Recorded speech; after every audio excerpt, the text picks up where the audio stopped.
কলকাতা পুরসভার আইন অনুযায়ী যে 401 ধারা সেটা মূলত বেআইনি নির্মাণ কাজের বন্ধ কিংবা বেআইনি যদি অংশ থাকে তার জন্য নোটিশ দেওয়া হয়। নোটিশটার পর দেখা হয় যে সেটা বেআইনি কিনা, সেটা অনুমোদন হয়েছে কিনা কারোর কাছ থেকে।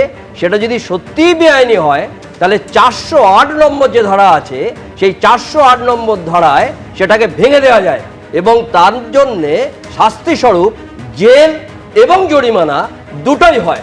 আজকে দেখতে হবে শুধুমাত্র অভিষেক বন্দ্যোপাধ্যায় কিংবা লতা বন্দ্যোপাধ্যায়ের নামে যে নোটিশ গেছে তা নয়, আজকে অনুমোদন দেওয়া হয়নি কে ছিলেন পুরসভার মাথায়, মেয়রের অ্যারেস্ট হওয়া উচিত এবং কাউন্সিলর অ্যারেস্ট হওয়া উচিত। তারা কি করছিলেন?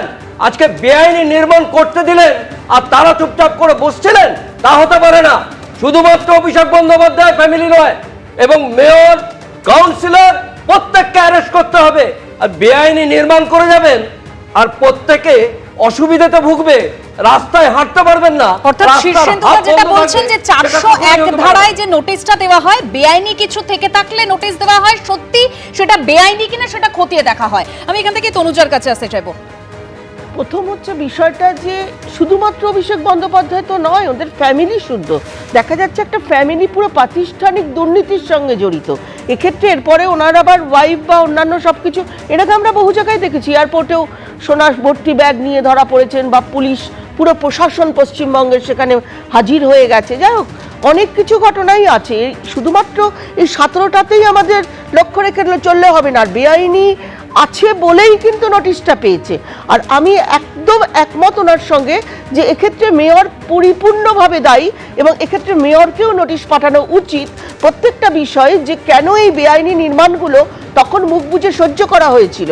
এটা একটা বিশেষ ব্যাপার, কেননা এই অভিষেক বন্দ্যোপাধ্যায়, মমতা ব্যানার্জি এবং এরা যা করে এসছে পশ্চিমবঙ্গ জুড়ে, শুধুমাত্র এই দুজনকে ধরলেই আমার মনে হয় প্রতিটা সব দুর্নীতির সঙ্গে ওনাদের সংযোগ পাওয়া যাবে এই মুহূর্তে পশ্চিমবঙ্গে। এই জায়গা থেকে মুখ্যমন্ত্রী শুভেন্দু অধিকারী তিনি বেলাগাম দুর্নীতির অভিযোগে তার লিস্টে 4 জন ছিল, অর্থাৎ ভাইপো অভিষেকের নামে 24টি সম্পত্তি, বেলেঘাটা রাজু নস্করের নামে 18টি সম্পত্তি। আর কারা কারা ছিলেন তার লিস্টে একবার শোনাবো।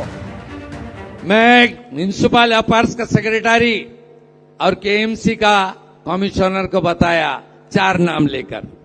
एक बेलेघाटा का राजू नस्कर, 18 प्रॉपर्टी।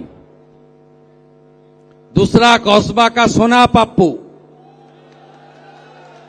24 प्रॉपर्टी। तीसरा भतीजा Abhishek Banerjee, lips and bounce का 14, अपने नाम में 4, पिताजी का नाम में और भी 6, 24 प्रॉपर्टी।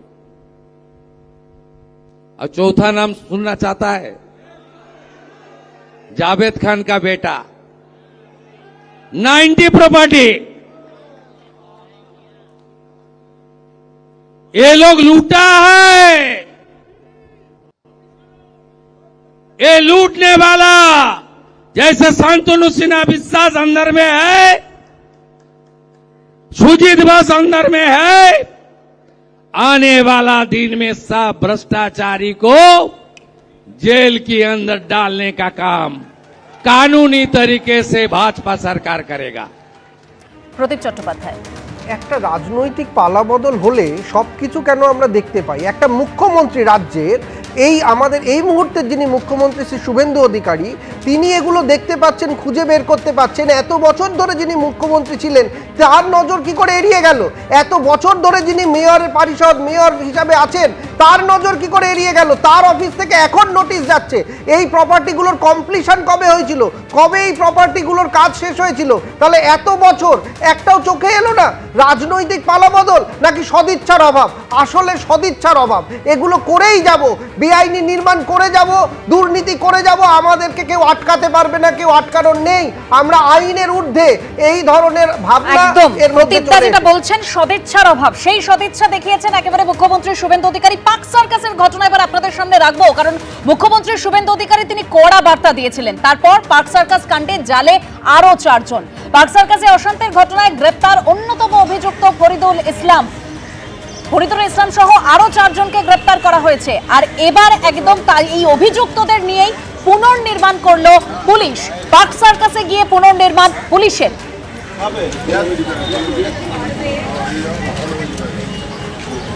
আমি এখান থেকে অরিন্দম বাবুর কাছে আসবো। অরিন্দম বাবু, পার্ক সার্কাসের এই যে তাণ্ডবের নামে যে মানে প্রতিবাদের নামে যে তাণ্ডবটা চলেছে সেটা যে কোনোভাবেই বরদাস্ত করা হবে না, তার জন্য কড়া বার্তা দিয়েছেন মুখ্যমন্ত্রী।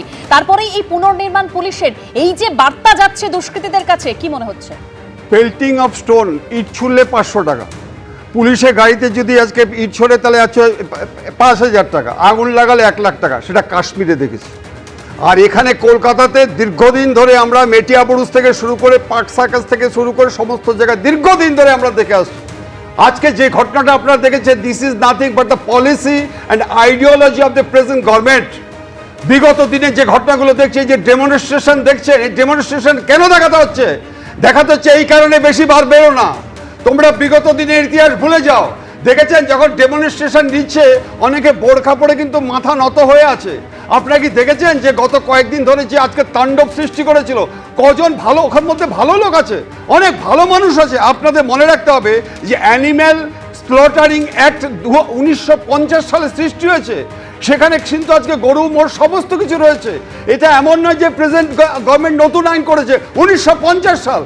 আজকে এক সংখ্যক এই ধরনের ছেলেরা দীর্ঘদিন ধরে যে আজকে অবলীলা without any sort of interruption যেভাবে করেছিল এবং শাসক শ্রেণী যেভাবে আজকে মদত দিচ্ছিল, আজকে প্রেজেন্ট গভর্নমেন্টকে স্যালুট জানাই যে একটা আইন আছে, law will proceed on its own way. সেখানে আমি হিন্দু, মুসলিম, বৌদ্ধ, খ্রিস্টান দেখবো না। এই যে একটা এক্সাম্পল দাঁড় করেছে, এটার জন্য কিন্তু আগামী দিনে আমি মনে করে থাকি একদম মুখ্যমন্ত্রী শুভেন্দু অধিকারী তিনি স্পষ্ট করে দিয়েছেন যে এবার থেকে রাজ্যে শাসকের আইন চলবে না, আইনের শাসন চলবে। এবং আমরাও সেটাই চাই যে শাসন করুক শাসক, কিন্তু আইনের শাসন চলুক রাজ্যে। প্রতিবাদের নামে তাণ্ডব চলেছে পার্ক সার্কাসে, আমরা দেখলাম ঘটনার পুনর্নির্মাণ করলো পুলিশ। অন্যদিকে আসানসোলে একেবারে কড়া বার্তা দিয়েছে পুলিশ, যে সকল সরকারি সম্পত্তি নষ্ট হয়েছে তার ক্ষতিপূরণ হামলাকারীদেরই দিতে হবে। एक मामला दर्ज किया गया है जिसका केस नंबर है Asansol north case number 208/26 dated 16/5/2026। उक्त घटना की सरकारी संपत्ति को हुए नुकसान के संबंध में Paschim Bangal maintenance and public order act 1972 के धारा 15C के अंतर्गत सामूहिक क्षतिपूर्ति विनिधान हेतु सरकारी जांच प्रक्रिया आरंभ की गई है। यदि किसी व्यक्ति को इस घटना के संबंध में कोई जानकारी देनी हो अथवा इस प्रस्तावित समूह को क्षतिपूर्ति संबंध में कोई आपत्ति या निवेदन प्रस्तुत करना है। জাহাঙ্গীর মহল্লা ক্ষেত্র में 15 মেতে আমাদের যে জাহাঙ্গীর মোল্লা টাউন আউটপোস্টে একটা ইনসিডেন্ট হয়েছিল, সেখানে আমাদের যে ক্রিমিনাল ইনভেস্টিগেশন আছে ওটা চলছে। তার সঙ্গে সঙ্গে আমরা যে West Bengal maintenance of public order act আছে সেই অ্যাক্ট অনুযায়ী আমরা আইনানুগ ব্যবস্থা নিচ্ছি। হোম ডিপার্টমেন্ট থেকে কালকে একটা অর্ডার হয়েছে, যেখানে আমাদের একজন অ্যাসিস্ট্যান্ট কমিশনার সাহেবকে অথরাইজ করা হয়েছে অ্যাজ ইনকোয়ারি অফিসার।